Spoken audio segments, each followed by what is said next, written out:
ہم وہی کہیں گے جو ہمارا دین ہم کو بتاتا ہے، عمل کرو تو تمہارا بھلا ہے۔ السلام علیکم ورحمۃ اللہ وبرکاتہ۔ الحمد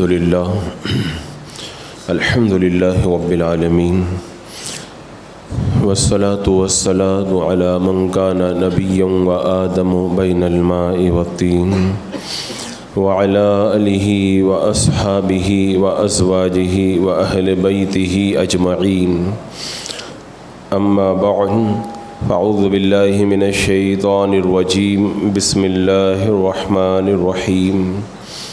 قل ان كان آباؤكم وأبناؤكم وإخوانكم وأزواجكم وعشيرتكم وأموال اقترفتموها وتجارة تخشون كسادها ومساكن ترضونها أحب إليكم من الله ورسوله وجهاد في سبيله فتربصوا حتى يأتي الله بأمره والله لا يهدي القوم الفاسقين۔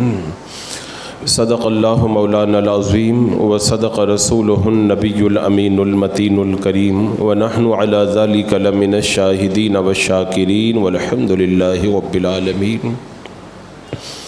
وصول برکت کے لیے آقا کریم حضور اکرم سید عالم نور مجسم محمد الرسول اللہ صلی اللہ تعالی علیہ وسلم کی پرنور بارگاہ میں درود و سلام کے نذرانے پیش کر لیں۔ اللہم صلی علی سیدنا و شفیعنا و حبیبنا و مولانا محمد وبارک وسلم، صلاۃ و سلام علیک یا رسول اللہ صلی اللہ تعالی علیہ وسلم۔ پچھلے جمعہ میں نے اولاد کی تربیت کے حوالے سے کچھ گفتگو آپ حضرات سے کی تھی، اور اسی میں نے یہ عرض کیا تھا کہ اللہ کے رسول علیہ الصلاۃ والسلام نے یہ ارشاد فرمایا کہ اپنی اولاد کو نبی کا پیار سکھاؤ، اور اس حوالے سے میں نے کچھ باتیں بھی آپ حضرات کے گوش گزار کی تھی کہ بچہ وہی کچھ کرتا ہے جو بچپن کے اندر اس کو سکھایا جاتا ہے، جو دکھایا جاتا ہے اور جو بتایا جاتا ہے۔ اگر بچے کو اچھی چیزیں نہ سکھائی جائیں تو اس کے سامنے غلط آئیڈیل آتے ہیں، تو انہی غلط آئیڈیلوں کو وہ اپنی زندگی کا آئیڈیل بنا کر کے پھر انہی راہوں کے اوپر اپنی زندگی گزارنے کی وہ کوشش کرتا ہے۔ اور اگر اس حوالے سے زیادہ باریکی میں جا کر کے دیکھا جائے تو سب سے پہلا سوال تو یہ پیدا ہوتا ہے کہ اولاد کو نبی کا پیار سکھائے کون؟ جب باپ خود نبی کی محبت سے مست ہو اور ماں کی دل کے اندر نبی کا پیار موجزن ہو، تبھی تو وہ اپنے بچوں کو نبی کا پیار سکھائیں گے۔ لیکن یہاں پہ تو محبت کی وہ چاشنی خود ہمارے دلوں کے اندر جب نہیں پائی جاتی ہے تو ہم یہ جام اپنے بچوں کو کیسے پلائیں گے؟ اور اگر مان بھی لیں کہ بچوں کو اگر والدین کچھ سکھانے بھی لگے تو باپ نے جب بتایا کہ دیکھو بیٹا نبی سے پیار کرو، نبی سے عشق رکھو، اگر کسی نے پلٹ کر کے پوچھ لیا کہ آپ نبی سے محبت کی باتیں کر رہے ہیں، کیا اللہ کے رسول صلی اللہ تعالیٰ علیہ وسلم کی یہ سنت نہیں ہے کہ میرا آقا علیہ السلام چہرے پر داڑھی کو سجا ہوا دیکھنا پسند فرماتے تھے؟ آپ کس منہ سے نبی کی محبت کی باتیں کرتے ہیں؟ خود آپ کے چہرے پہ داڑھی نہیں ہے۔ اگر کسی نے محبت رسول صلی اللہ تعالیٰ علیہ وسلم کا جام اپنے بچے کو پلانا شروع کیا اور کسی نے پلٹ کے پوچھ لیا کہ آپ خود تو نماز نہیں پڑھتے، اللہ کے رسول علیہ السلام کی آنکھوں کی ٹھنڈک تو نماز کے اندر رکھی گئی ہے، تو پھر ایسے موقع پر ہمارا جواب کیا ہوگا؟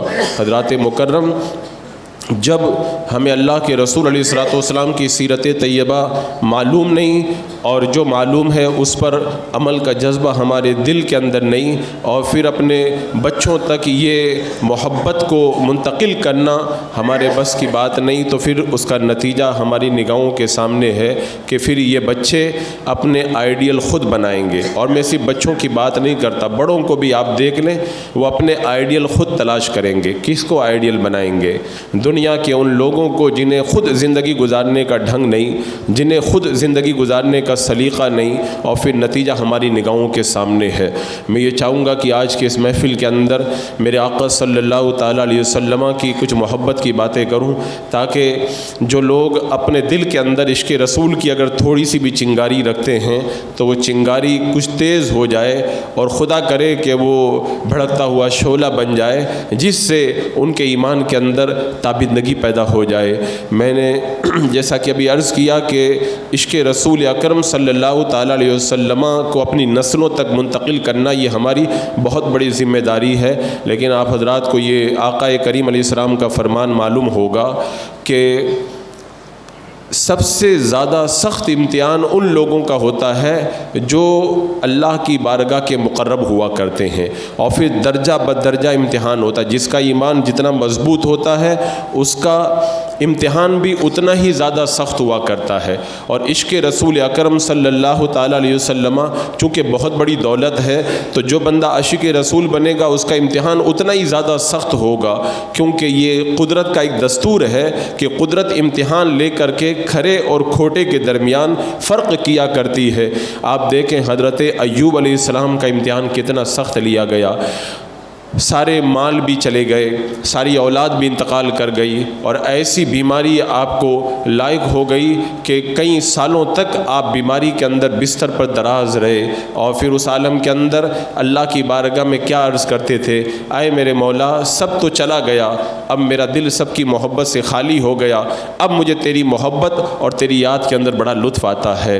اور پھر اللہ تبارک و تعالیٰ نے جب حضرت ایوب علیہ السلام کو شفا عطا فرمائی تو ایک دن رب نے پوچھا کہ اے ایوب بتاؤ وہ بیماری کے دن اچھے تھے یا یہ دن اچھے ہیں؟ حضرت ایوب علیہ السلام نے کہا مولا جب میں بیمار تھا روزانہ صبح و شام 2 مرتبہ میں ندا سنا کرتا تھا، اور مجھ سے پوچھا جاتا تھا ایوب تمہارا کیا حال ہے، اس وقت مجھے اتنا مزہ آتا تھا کہ میں ساری تکلیفیں بھول جایا کرتا تھا۔ تو اللہ والوں کا امتحان بھی سخت ہوتا ہے، اور وہ اس امتحان سے کامیاب ہو کر کے گزرتے ہیں۔ حضرت ابراہیم علیہ السلام کا امتحان کتنا سخت لیا گیا، کہا گیا کہ جو تمہیں اولاد بڑی تمناؤں اور بڑی آرزوؤں کے بعد میں بڑھاپے میں میسر آئی ہے اسی اولاد کو اپنے ہاتھوں سے جو ہے وہ چھری چلا کر کے ذبح کرو۔ کتنا سخت امتحان لیا گیا، لیکن جب یہ محبوبین امتحان کی راہوں سے گزر جاتے ہیں تو اللہ تعالیٰ انہیں بڑا مقام عطا فرماتا ہے۔ حضرت امام حسین رضی اللہ تعالیٰ عنہ کا کتنا سخت امتحان لیا گیا، پورا کا پورا بھرا ہوا گھرانہ نگاہوں کے سامنے جو ہے وہ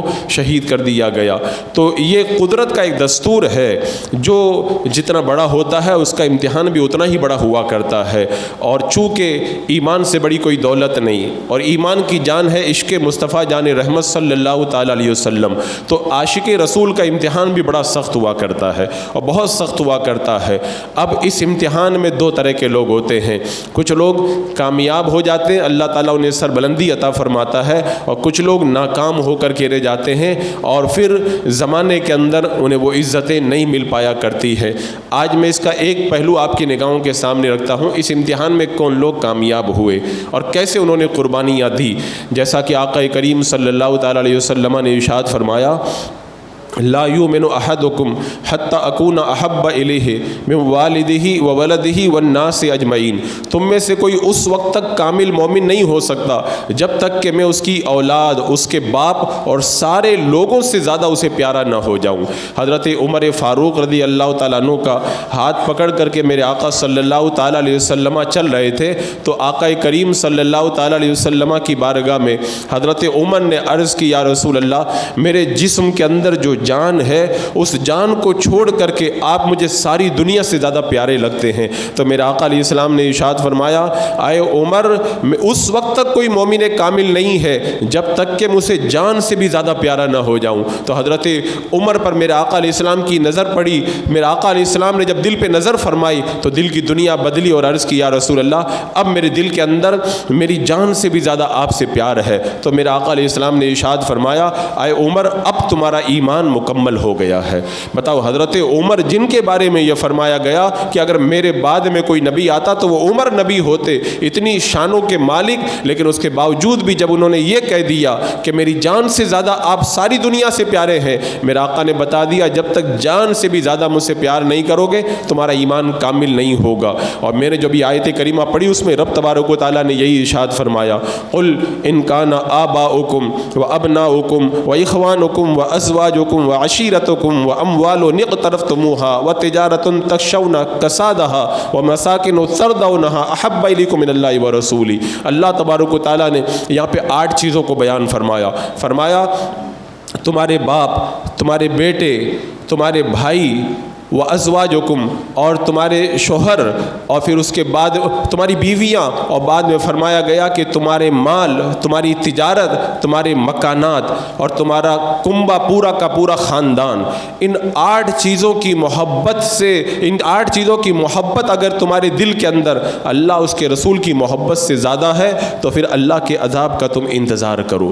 یعنی اس وقت تک تمہارا ایمان کامل نہیں ہو سکتا جب تک کہ ان 8 چیزوں کو اللہ اس کے رسول کی محبت کے اندر تم قربان نہ کر دو۔ تو یہ اللہ تبارک و تعالیٰ نے یہ کسوٹی عطا فرمائی۔ آپ دور رسالت میں آپ صلی اللہ تعالیٰ علیہ وسلم کو اپنی نگاہوں کے سامنے رکھیں۔ میرے آقا صلی اللہ تعالیٰ علیہ وسلم کے زمانے میں بھی 2 طرح کے لوگ تھے۔ ہر زمانے میں 2 طرح کے لوگ ہوتے ہیں۔ حضرت عمر فاروق کے زمانے میں بھی 2 طرح کے لوگ تھے، پکے ایمان والے اور کمزور ایمان والے، یا پھر وہ لوگ جو ایمان سے باہر ہیں یعنی منافقین کی جماعت۔ تو اللہ تبارک و تعالیٰ نے جب یہ ارشاد فرمایا، اس فرمان کی روشنی میں ہم جب میرے آقا علیہ السلام کے زمانے کی پوری تاریخ کو پڑھتے ہیں تو ہمیں وہ جماعت بھی نظر آتی ہے جنہوں نے اپنے باپ کو بھی میرے آقا کی محبت پہ قربان کیا، اپنے بھائی کو بھی قربان کیا، اپنے بیوی بچوں کو بھی قربان کیا، اپنے بیٹوں کو بھی قربان کیا، اپنے مال کو بھی قربان کیا، اپنے کنبے کو بھی قربان کیا، وَتِجَارَةٌ تَخْشَوْنَ كَسَادَهَا، اپنی تجارت کو بھی قربان کیا، اور وَمَسَاكِنُ تَرْضَوْنَهَا، اپنے عالیشان بنگلوں کو بھی انہوں نے قربان کر دیا۔ تو اللہ تعالیٰ نے پھر ان کو جو عظمتیں عطا فرمائی وہ آج بھی دنیا والوں کی نگاہوں کے سامنے ہے۔ پھر ایک دوسری جماعت وہ ہے جو ہر میدان کے اندر ناکام ہوئی، ان کا تذکرہ کرنا میرا مقصد ہے، لیکن ابھی میں پہلے اول والی چیز کو آپ کے سامنے رکھوں تاکہ بعد والی چیز آپ کو سامنے آپ کی جو ہے سمجھ میں خوب اچھے طریقے سے آئے۔ اب آپ دیکھیں صحابہ کرام کا جب امتحان ہوا وہ امتحان میں کیسے کامیاب ہوئے۔ حضرت خالد بن سعید اموی رضی اللہ تعالیٰ عنہ، انہوں نے خواب دیکھا، خواب میں دیکھا کہ غار کے اندر آگ جل رہی ہے اور میرا باپ مجھے آگ کے اندر غار میں دھکا دے رہا ہے۔ تبھی میں نے دیکھا کہ اللہ کے رسول صلی اللہ تعالیٰ علیہ وسلم تشریف لائے اور مجھے پکڑ کر کے کھینچا اور مجھے آگ سے آپ نے بچایا۔ جب یہ بیدار ہوئے حضرت سیدنا ابو بکر صدیق رضی اللہ تعالیٰ عنہ کے پاس پہنچے، بولے میں نے ایسا خواب دیکھا ہے۔ سیدنا صدیق اکبر نے کہا اس خواب کی تعبیر یہی ہے کہ تم اللہ کے رسول کی بارگاہ میں پہنچو اور آپ پر ایمان لا کر کے جہنم کی آگ سے بچنے کا سامان کرو، اس لیے کہ تمہارا باپ تمہیں کفر کے ذریعے جہنم کی آگ کے اندر ڈھکیلنا چاہتا ہے۔ میرے آقا علیہ الصلوۃ والسلام کی بارگاہ میں حضرت خالد بن سعید اموی آئے اور آ کر کے انہوں نے ایمان قبول کیا۔ یہ حضرت خالد بن سعید بڑے مالدار گھرانے کے فرد تھے اور ایسا رئیس گھرانہ تھا کہ ان مکہ کی سرزمین پر ان کے قبیلے والے خاص طرح کا امامہ باندھتے تھے، اس رنگ کا امامہ پورے مکہ میں کوئی نہیں باندھ سکتا تھا۔ اتنی بڑی حیثیت تھی ان کے خاندان کی اور اتنا بڑا مالدار گھرانہ تھا۔ جب ایک مالدار گھرانے کا فرد میرے آقا علیہ السلام کے دامن میں حاضر ہو کر کے ایمان کے دامن میں داخل ہو گیا، جب باپ کو پتہ چلا تو باپ نے جو ہے وہ کہا تلاش کر کے میرے پاس میں لے کر کے آؤ۔ حضرت خالد بن سعید اموی یہ چھپ گئے اور بعد میں جب ان کو تلاش کر کے ان کے بیٹے ان کو پکڑ کر کے لے کے آئے تو کہا کہ ایمان سے انکار کرو اور نبی کی جو محبت کا تم دعویٰ کر کے عاشق رسول بن کر کے ایمان کے دامن میں داخل ہوئے ہو، اس سے تم اپنے آپ کو جو ہے وہ دور کرو۔ انہوں نے کہا یہ تو میں نہیں کر سکتا۔ اب اس کے بعد میں باپ نے کہا کہ لکڑیاں لائی جائیں۔ اب چھڑیاں لا کر کے رکھی گئی، حضرت خالد بن سعید کو مارا گیا اور اتنا مارا گیا کہ لکڑیاں ٹوٹ گئیں۔ اب اس کے بعد میں ان کو قید کر دیا، وہ نکل کر کے بھاگے، ایک جگہ نماز پڑھ رہے تھے، باپ وہاں پر بھی پہنچ گیا، پھر لکڑیاں منگائی، کہا ایمان سے انکار کرو، کہا میں ایمان کی دولت اپنے ہاتھوں سے نہیں جانے دے سکتا، اس لیے کہ ایمان سے بڑی کوئی دولت ہے ہی نہیں، یہ سب امتحان ہے، رب نے فرما دیا نا کہ امتحان ہوگا، اور میرا آقا علیہ السلام نے بتا دیا جو جتنا مضبوط ایمان والا ہوتا ہے اس کا امتحان بھی اتنا ہی بڑا ہوا کرتا ہے۔ اسی لیے حضرت آقا کریم صلی اللہ تعالیٰ علیہ وسلم نے ایک موقع پہ ارشاد فرمایا تھا کہ اگر تجھے جلا دیا جائے، اگر تجھے قتل کر دیا جائے، لیکن ہرگز تو کفر مت کرنا، شرک مت کرنا، یعنی جل جانا گوارا کر لینا، مر جانا گوارا کر لینا، لیکن ایمان کا دامن کبھی بھی مت چھوڑنا۔ حضرت خالد بن سعید اموی رضی اللہ تعالیٰ عنہ کو باپ پھر مارنے لگا، اور اتنا مارا کہ پھر لکڑی ٹوٹ گئی، اس کے بعد میں انہیں قید کر دیا، 3 دن تک قید میں رہے، بولے تمہیں کھانا بھی نہیں ملے گا، بھوکے پیاسے 3 دن تک بند ہیں۔ 3 دن کے بعد میں نکل کر کے بھاگے اور اپنی بیوی کے ساتھ میں حبشہ کی طرف ہجرت کی، پھر مدینہ الرسول کی تک پہنچے، اور اسی طرح اپنے مال کو بھی چھوڑا، اپنے باپ اور اپنے سارے خاندان کو بھی چھوڑا، اور مکہ کی جتنی عزتیں تھی ان سب کو بھی قربان کیا، سب کچھ چھوڑ کر کے حضرت ابو عبیدہ کے لشکر میں ملک شام کے اندر شریک ہوئے، اور اسلام کی راہ کے اندر اپنی جان کو قربان کر کے جام شہادت نوش کیا۔ تو جب بندہ اس طرح اپنا سب کچھ قربان کرتا ہے، اللہ تبارک و تعالیٰ ان کی داستان کو صبح قیامت تک باقی رکھا کرتا ہے۔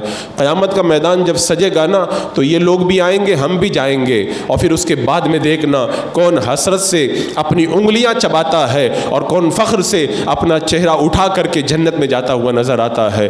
تو یہ امتحان ہے۔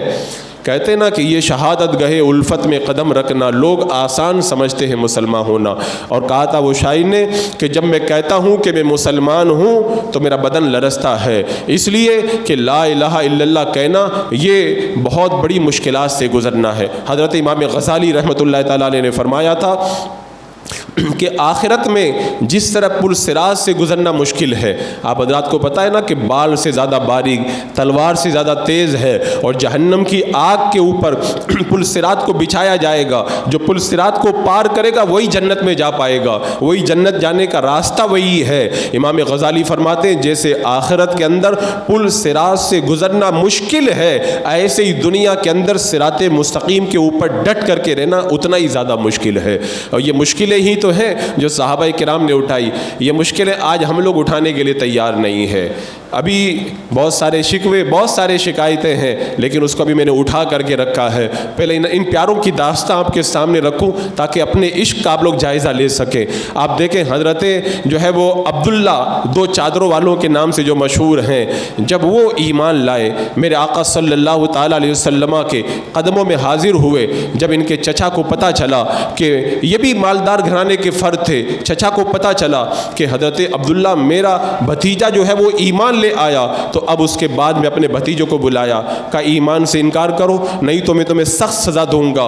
ان سے سارا مال چھین لیا، جتنی جائیداد تھی سب چھین لی، جتنی پراپرٹی تھی سب چھین لی، یہاں تک کہ ان کے جسم کے اوپر جو کپڑا تھا وہ کپڑا بھی اتروا لیا، کھانا دینا بھی بند کر دیا۔ حضرت عبداللہ کے بدن پر ایک چھوٹا سا چیتڑا رہ گیا تھا، وہی باندھ کر کے اپنی ماں کے پاس گئے، اور ماں سے جا کر کے کہا اے میری ماں، میں ایمان لے آیا اللہ کے رسول علیہ السلام پر، میرے چچا نے میرا سب کچھ چھین لیا ہے، میرے پاس پہننے کے لیے کپڑا بھی نہیں بچا ہے۔ آج اگر ایمان کے نام پہ تھوڑی سی تکلیف آتی ہے نا تو بندہ کہتا ہے کیا کروں، مجبوری ہے، کیا کروں کہ حالات ہی ایسے ہیں، کیا کریں، یہ معاون لوگوں کا تو کام ہی یہی ہے کہ خالی بس ڈراتے رہتے ہیں۔ ایک وکیل صاحب میرے پاس میں آئے، یہیں کلہ کوٹ کے وکیل ہیں، وہ آ کر کے کہنے لگے کہ امام صاحب کی تقریر میں نہیں سنتا ہوں، ان کو کی تقریر سنتا ہوں تو رات میں مجھے نیند نہیں آتی ہے، خالی وہ ڈراتے ہی رہتے ہیں اور کچھ نہیں کرتے ہیں۔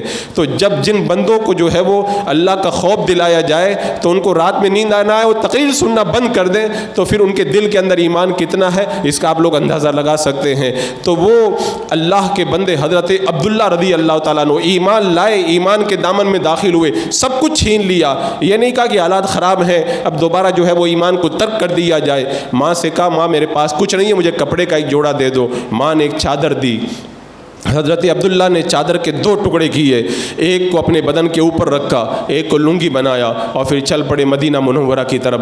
میرے آقا علیہ الصلوۃ والسلام کی بارگاہ میں رات میں پہنچے، فجر کے وقت میں مسجد نبوی کے اندر میرے آقا علیہ السلام مصلی پہ ہیں۔ جب آپ نے نماز کے لیے سلام پھیرا، سلام پھیرنے کے بعد نظر پڑی تو پوچھا کیا نام ہے؟ کہا میرا نام جو ہے وہ عبد العزیٰ ہے۔ کہا نہیں، آج سے تمہارا نام عبداللہ ہے۔ میرے آقا علیہ السلام نے عبداللہ نام رکھا۔ اب وہ جانثار، اللہ اکبر، میرے آقا علیہ الصلوۃ والسلام کی خدمت میں غربت کے عالم کے اندر صفہ کے چبوترے پہ رہتے تھے۔ یہ صفہ کا چبوترا وہی ہے کہ کتنے بڑے بڑے امیر اور مالدار ایمان لائے تو ان کے گھر والوں نے سب کچھ چھین لیا، وہ میرے آقا علیہ السلام کے اس چبوترے پر بیٹھے رہتے تھے۔ اگر کچھ کھانے کو مل جاتا تو ٹھیک ہے، اور نہیں ملتا تھا تو محبت رسول ہی سے اپنی زندگی کا کارواں آگے بڑھایا کرتے تھے۔ اور بہت سارے فقراء صحابہ بھی جو آتے تھے وہیں آ کر کے قیام کرتے تھے۔ دنیا کو آج جو ہے وہ کتنی صدیاں گزر گئی، 1400 سال کے بعد بھی آج وہ چبوترا اتنی عزت رکھتا ہے کہ حاجی اور عمرہ کرنے والا جب مسجد نبوی میں جاتا ہے تو تڑپتا ہے کاش 2 رکعت مجھے اس چبوترے پہ پڑھنے کا موقع مل جائے۔ کیوں وہ تڑپ پیدا ہوتی ہے؟ کیونکہ عاشقوں نے میرے آقا علیہ السلام کے عشق کے اندر بیٹھ کر کے اس چبوترے پہ اپنی زندگی گزاری ہے۔ اور عاشق جہاں پہ اپنے قدم رکھ دیتا ہے، بعد میں آنے والے اپنے وقت کے بڑے بڑے بادشاہ بھی وہاں پہ 2 رکعت پڑھنے کو اپنی زندگی کی میراث سمجھا کرتے ہیں، اس چبوترے پہ اپنی زندگی گزار رہے ہیں۔ جب غزوہ تبوک کا موقع آیا، حضرت عبداللہ نے میرے آقا علیہ السلام سے عرض کی یا رسول اللہ، آپ جو ہیں وہ دعا فرما دیں کہ میں میدان جنگ میں جاؤں تو میں شہید ہو جاؤں، واپس نہ آؤں۔ میرا آقا علیہ السلام نے فرمایا کھجور کی چھال لے کر کے آؤ۔ وہ کھجور کی چھال لے کر کے آئے، اللہ کے رسول علیہ السلام نے ان کے بازو پر کھجور کی چھال باندھ دی اور فرمایا میں عبداللہ کا خون کافروں پہ حرام کرتا ہوں۔ عرض کی یا رسول اللہ، میں تو شہادت کی تمنا لے کے آیا ہوں، آپ تو دعا کر رہے ہیں کہ کافروں پہ میرا خون حرام ہو جائے، تو پھر میں کیسے شہید ہوں گا؟ میرا آقا کی نگاہیں دیکھ رہی تھی۔ فرمایا عبداللہ اگر کوئی بخار کے اندر انتقال کر جائے وہ بھی شہید ہی ہوا کرتا ہے۔ لوگ کہتے ہیں نبی کو کیا پتا کہ کل کیا ہونے والا ہے۔ میرے آقا کی نگاہیں دیکھ رہی ہیں عبداللہ شہید ہوں گے، لیکن کافروں کی تلوار سے نہیں، بخار کے اندر شہید ہوں گے۔ میرے آقا علیہ الصلوۃ والسلام کی نگاہوں نے دیکھ کر کے فیصلہ کیا۔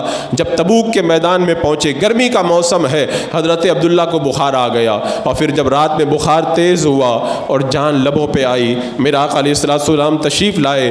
کیسا وہ منظر رہا ہوگا جب ایک مالدار گھرانے کا فرد اپنا سب کچھ چھوڑ کر کے میرے آقا علیہ السلام کے قدموں میں چلا آیا۔ اللہ کے رسول علیہ السلام نے اس کو کتنی عزت عطا فرمائی۔ حضرت عبداللہ کی جب جو ہے وہ قبر تیار ہونے لگی، حضرت بلال مشل جلا کر کے روشنی کر کے کھڑے ہیں، اور قبر کون کھود رہا ہے؟ حضرت ابو بکر صدیق اور حضرت عمر فاروق قبر تیار کر رہے ہیں۔ اور جب قبر میں اتارنے کا موقع آیا حضرت عبداللہ کو، تو حضرت ابو بکر صدیق، حضرت عمر فاروق اور خود میرے آقا صلی اللہ علیہ وسلم نے اپنے گورے گورے نورانی ہاتھوں سے حضرت عبداللہ کو قبر میں اتارا، اور قبر میں رکھنے کے بعد میں جو ایک جملہ کہا تھا میرے آقا علیہ السلام نے، اس سے پتہ چلتا ہے کہ جو نبی کی محبت میں اپنے گھر بار کو چھوڑتا ہے، نبی کی محبت میں اپنا سب کچھ قربان کرتا ہے، اس کو کتنا بڑا انعام ملتا ہے۔ عرض کی اے پروردگار عالم، عبداللہ سے میں بھی راضی ہوں، اے اللہ تو بھی عبداللہ سے راضی ہو جا۔ حضرت عبداللہ ابن مسعود کہتے ہیں وہیں پر کھڑے تھے، وہ کہنے لگے کہ اس دن میرے دل میں یہ تمنا پیدا ہوئی کاش آج میرا انتقال ہو گیا ہوتا، اس قبر کے اندر میں ہوتا۔ لوگ کہتے ہیں کہ فلاں سے بزرگ سے ملاقات نہیں ہوتی، کوئی اللہ کا ولی نہیں ملتا، فلاں بزرگ مل جائے، کوئی اللہ کا ولی مل جائے، میں یہ دعا کروا لوں وہ دعا کروا لوں۔ میں کہتا ہوں تم عاشق رسول بن کر کے دیکھو، جب نبی کے عاشق بن جاؤ گے تمہیں کسی کو تلاش نہیں کرنا پڑے گا، اولیاء کرام خود تم پر نظر کرم کرنے کے لیے تمہارے پاس آئیں گے اور تمہیں ایسے انعام و اکرام سے نوازیں گے، تمہاری دنیا بھی آباد ہوگی اور آخرت بھی شاد کام ہو جائے گی۔ جب انہوں نے اپنا سب کچھ قربان کیا تو کیا سوچ کے قربان کیا تھا؟ نبی کی محبت میں، تو پھر انہیں کچھ کرنا نہ پڑا، کونین کے آقا خود سرانے کھڑے ہو کر کے دعا فرما رہے۔ تو دعائیں کروائی نہیں جاتی ہے، بندہ جب میرے آقا علیہ السلام کی محبت دل میں پیدا کرتا ہے تو دعائیں دینے والے خود اس کو دعائیں دیا کرتے۔ آپ دیکھیں صحابہ کرام نے کیسی قربانیاں دی۔ جو میں نے بھی آیت کریمہ پڑھی نا، اللہ تعالیٰ نے فرمایا کہ باپ، بیٹا، بیوی، بچے، خاندان، مال، اولاد، تجارت اور مکانات، ان سب کی محبت اگر اللہ اس کے رسول کی محبت سے زیادہ ہے تو اللہ کے عذاب کا انتظار کرو۔ آج ہمارے دلوں کے اندر کس کی محبت زیادہ ہے یہ تو میں اگلے جمعہ میں بتاؤں گا، لیکن آج ان صحابہ کو آپ دیکھیں کہ ان کے دل کے اندر اللہ اور اس کے رسول کی محبت کتنی زیادہ تھی۔ حضرت سعد بن ابی وقاص رضی اللہ تعالیٰ عنہ یہ ایمان لائے تو ان کی ماں نے کہا کہ اے میرے بیٹے، اگر تم نے ایمان سے انکار نہ کیا تو میں کھانا پینا چھوڑ دوں گی۔ کہا ماں تمہاری مرضی ہے، ایمان کی دولت تو ہاتھ سے نہیں جائے گی۔ ماں دھوپ میں جا کر کے بیٹھ گئی، کھانا پینا چھوڑ دیا، حالت ایسی ہو گئی کہ جان نکلنے کے قریب ہوئی۔ انہوں نے کہا کہ ماں نے کہا کہ میرے بیٹے کو جا کے بتاؤ۔ انہیں پتا تھا میرا بیٹا سب کچھ تو گوارا کر لے گا لیکن اپنی ماں کی یہ حالت گوارا نہیں کرے گا۔ ماں سے بڑا پیار تھا حضرت سعد کو، لیکن جب نبی کی محبت زیادہ ہو، رب نے فرما دیا نا ماں اور باپ سے بھی زیادہ جب نبی کا پیار ہوگا تب جا کے ایمان مکمل ہوگا۔ حضرت سعد آئے، ماں کی حالت دیکھی، ماں نے کہا بیٹا میں نہیں کھاؤں گی پیوں گی، مر جاؤں گی، تم ایمان سے انکار کرو۔ کہا ماں تمہارے جسم میں ایک جان ہے، یہ ایک نہیں اگر 100 جانیں ہوں، ایک ایک کر کے اگر ساری جانیں نکل جائیں میں ایمان سے کبھی بھی پیچھے ہٹنے والا نہیں ہوں۔ یہ تھی محبت رسول کی، ماں کی محبت کو بھی آپ نے اس پہ قربان کر دیا۔ اور جنگ بدر کا وہ موقع واقعی تڑپا دینے والا ہے جب دو باپ اور بیٹا آپس میں جھگڑ رہے ہیں۔ بدر کے جب میرا آقا علیہ السلام نکلے ہیں، باپ بیٹا آپس میں جھگڑ رہے ہیں۔ باپ کہہ رہا ہے دیکھو بیٹا یہ اللہ کے رسول علیہ السلام تشریف لے جا رہے ہیں بدر کے لیے، گھر کے اندر ایک جوان آدمی تو چاہیے، ایک مرد تو چاہیے، تو اب اگر ہم دونوں چلے جائیں گے تو پھر گھر کا معاملہ کون سنبھالے گا؟ ایسا کرو تم یہیں پر رہ جاؤ، تم اپنے گھر والوں کو یہاں پہ سنبھالنا، میں اللہ کے رسول علیہ السلام کی محبت میں قربان ہونے کے لیے بدر کے میدان میں چلا جاتا ہوں۔ لوگ کہتے ہیں کہ حالات خراب ہیں، یہ ہو جائے گا وہ ہو جائے گا، اگر میں یہ کروں گا دین پہ عمل تو میرا کاروبار ختم ہو جائے گا۔ دیکھو انہوں نے کاروبار اور دنیا نہیں دیکھی، کہا جان قربان کرنا ہے نبی کی محبت میں تو بیٹا تم گھر پہ رہو، مجھے جانے کے لیے موقع عطا فرماؤ۔ لیکن بیٹا بھی بڑا سعادت مند تھا جن کا نام تھا حضرت سعد رضی اللہ تعالیٰ عنہ، اور ان کے باپ کا نام تھا حضرت خیثمہ۔ حضرت سعد بیٹے نے کہا کہ ابا جان اگر کوئی اور بات ہوتی تو میں کہہ دیتا کہ آپ چلے جائیے، یہ تو جنت خریدنے کا موقع ہے، میں آپ کو ایسے اجازت نہیں دوں گا، مجھ کو آپ جانے دیں، آپ گھر کو سنبھالیں۔ اب باپ بیٹے کا جھگڑا چلا، باپ کہہ رہا مجھے جانے دو، بیٹا کہہ رہا مجھے جانے دو۔ آخر باپ نے کہا کہ پھر فیصلہ کرنے کا ایک ہی راستہ ہے، چلو قرآن اندازی کرتے ہیں، قرآن اندازی کرتے ہیں، جس کا نام نکل جائے گا وہی میرا آقا علیہ السلام کی محبت میں قربان ہونے کے لیے چلا جائے گا۔ یہ کس چیز کے لیے قرآن اندازی ہو رہی ہے؟ اس بات کے لیے قرآن اندازی ہو رہی ہے کہ کون نبی کے نام پہ مر مٹے۔ آج ہم لوگ مقابلہ کرتے ہیں دنیا کے لیے، اہل دنیا کے لیے اور دنیا کے فضول ڈھکوسلوں کے لیے، تو آج ہمیں عزت میسر نہیں آتی۔ اللہ نے ان کو عزتیں دی تھی اس لیے کہ ان کے دل کے اندر جو جذبات تھے وہ محبت رسول سے ہر وقت معجزن رہا کرتے تھے۔ اب جب قرآن اندازی کی اتفاق کی بات ہے، باپ کا نام نہ نکلا، بیٹے حضرت سعد کا نام نکل آیا۔ اب حضرت سعد رضی اللہ تعالیٰ عنہ میدان جنگ میں گئے، میرے آقا صلی اللہ تعالیٰ علیہ وسلم کی محبت میں لڑتے رہے اور اللہ نے ان کی تمنا پوری فرمائی۔ آج ہماری تمنا ہوتی ہے کہ جان بچ جائے، جان کو کچھ نہ ہو، بلکہ ہماری تمنا ہوتی ہے بیٹے کو بخار بھی نہ آئے۔ بخار آتا ہے تو ہم لوگ پریشان ہو جاتے ہیں، لیکن صحابہ کا جذبہ دیکھو کہ کامیابی اور تمنا ہماری یہی ہے کہ جان بچے نہیں بلکہ نبی کی محبت میں جان قربان ہو جائے، یہ ان کا جذبہ تھا۔ حضرت امیر حمزہ رضی اللہ تعالیٰ عنہ کے بارے میں نے پڑھا تو واقعی میرے دل کے اوپر اس کا بڑا اثر ہوا۔ یہ مکۃ المکرمہ کے شیر تھے، یہ ان کے نام سے سب لوگ کانپا کرتے تھے۔ ابو جہل جیسا بدبخت بھی ان سے ڈرتا تھا، لیکن جب یہ جوانی کے عالم میں تھے، لڑتے تھے، تو وہ جنگ کا لباس پہن کر جو ہتھیار وغیرہ سے بچاتا ہے وہ پہن کر زرہ پہن کے لڑتے تھے، لیکن جب یہ ایمان لے آئے تو ایسے ہی خالی کپڑوں میں میدان میں اتر جاتے تھے۔ کسی نے کہا امیر حمزہ جب جوان تھے، طاقت تھی، تب تو آپ بہت اہتمام اور بندوبست کر کے میدان میں جایا کرتے تھے، اب تمہیں کیا ہو گیا کہ میدان میں اتر جاتے ہو اور خالی کپڑوں میں چلے جاتے ہو؟ حضرت امیر حمزہ رضی اللہ تعالیٰ عنہ نے جواب دیا کہ جب میں ایمان نہیں لایا تھا، جوان تھا، تب میری نظر میں یہ بات تھی کہ جان بچنا چاہیے، لیکن جب سے میں نے نبی کا کلمہ پڑھا ہے اور نبی کی محبت میرے دل میں اتری ہے، اب میں میدان میں اترتا ہوں تو یہ تمنا لے کے اترتا ہوں کہ جنت میں جانے کی چابی تو موت پڑتی ہے, نبی کی محبت میں موت آ جائے تبھی تو اللہ تعالیٰ جنت عطا فرمائے گا. اسے میں زرہ نہیں پہنتا ہوں, ایسے ہی میدان میں اتر جاتا ہوں. تو حضرت سعد رضی اللہ تعالیٰ عنہ, وہ سعادت مند بیٹے جنہوں نے چٹھی اچھال کر کے اپنا نام نکلوایا اور پھر جام شہادت پی کر کے اپنے آپ کو سرفرازی عطا فرمائی. تو رب نے فرما دیا نا کہ سب کچھ میری اور میرے محبوب کی محبت پہ جب تک قربان نہیں کرو گے اس وقت تک تمہارا ایمان جو ہے وہ کامل نہیں ہو پائے گا. اور یہ احد کا میدان, اللہ اکبر, آج جب کسی کی بیٹی ہوتی ہے تو اسے سب سے زیادہ فکر ہوتی ہے کہ اپنی بچی کی شادی میں کیسے کروں گا. اگر کسی کی 2-4 بیٹیاں ہو جائیں تو آدمی جو ہے وہ جوانی ہی میں بوڑھا ہو جاتا ہے کہ کہاں سے جہیز کا انتظام کروں گا اور کہاں سے میں اتنا اہتمام کروں گا. اللہ اکبر. حضرت جابر کے والد حضرت عبداللہ, ان کی 9 بیٹیاں تھیں. اب بتائیں جس باپ کی 9 بیٹیاں ہوں, کیا اس کے دل و دماغ کے اندر بچیوں کی شادیوں کے علاوہ کوئی اور خیال بھی رہے گا؟ لیکن حضرت جابر کے والد حضرت عبداللہ کا جذبہ دیکھو. اللہ اکبر. جب احد کے میدان میں جانے کا موقع آیا, اپنے بیٹے جابر کو بلایا اور بلا کر کے کہا, بیٹا میرے اوپر بڑا قرضہ ہے, میں میدان جنگ میں جا رہا ہوں, میرا قرضہ بھی تم ادا کر دینا, تم یہیں پر رکو. اے جابر, میری 9 بیٹیاں یعنی تمہاری 9 بہنیں ہیں, میرے بعد میں ان کی شادی کرنا, ان کے لیے تم اہتمام کرنا, میں تم کو یہیں پہ چھوڑ کے جا رہا ہوں. 9 بیٹیوں کا باپ بھی اپنے دل کے اندر محبت رسول میں قربان ہونے کا کیسا جذبہ رکھتا ہے, اپنے بیٹے کے حوالے اپنی بچیوں کو کر کے جا رہا ہے. کیوں کہ نبی کی محبت کے اندر قربان ہونے میں جو سرفرازی ہے وہ دنیا کی کسی طاقت کے اندر نہیں ہے. اور پھر وہ سعادت مند باپ حضرت عبداللہ رضی اللہ تعالیٰ عنہ میدان احد میں پہنچ کر کے آپ نے جام شہادت نوش فرمایا. حضرت حنظلہ رضی اللہ تعالیٰ عنہ, ان کے جو والد تھے ابو عامر, پہلے تو نبی کے انتظار میں تھے, لیکن جو نبی صلی اللہ علیہ وسلم تشریف لے آئے تو ایمان نہ لایا یہ بدبخت, اور میرے آقا علیہ السلام کی شان میں جو ہے وہ بدتمیزی کرنے لگا. حضرت حنظلہ حاضر ہوئے, عرض کی یا رسول اللہ, میرا باپ جو ہے ابو عامر وہ آپ کی شان میں نازیبا کلمات کہتا ہے, آپ مجھے حکم دے دیں میرے آقا, میں اپنے باپ کا سر کاٹ کے آپ کے قدموں میں لا کر کے رکھ دوں. لوگ رشتہ داروں کا بڑا بہانہ بناتے ہیں کہ یہ رشتہ داری ہے, وہ رشتہ داری ہے. میرے رب نے فرمایا نا کہ جب تک باپ کی محبت سے زیادہ اللہ اس کے رسول کی محبت نہ ہو تو پھر سمجھ جاؤ کہ تمہارے اوپر عذاب آنے والا ہے. حضرت حنظلہ سے جب میرے آقا علیہ السلام نے سنا تو فرمایا, رہنے دو حنظلہ, ورنہ لوگ کیا کہیں گے کہ اپنے قریبی لوگوں کو جو ہے وہ قتل کرواتے ہیں. اور یہی وہ حضرت حنظلہ ہے.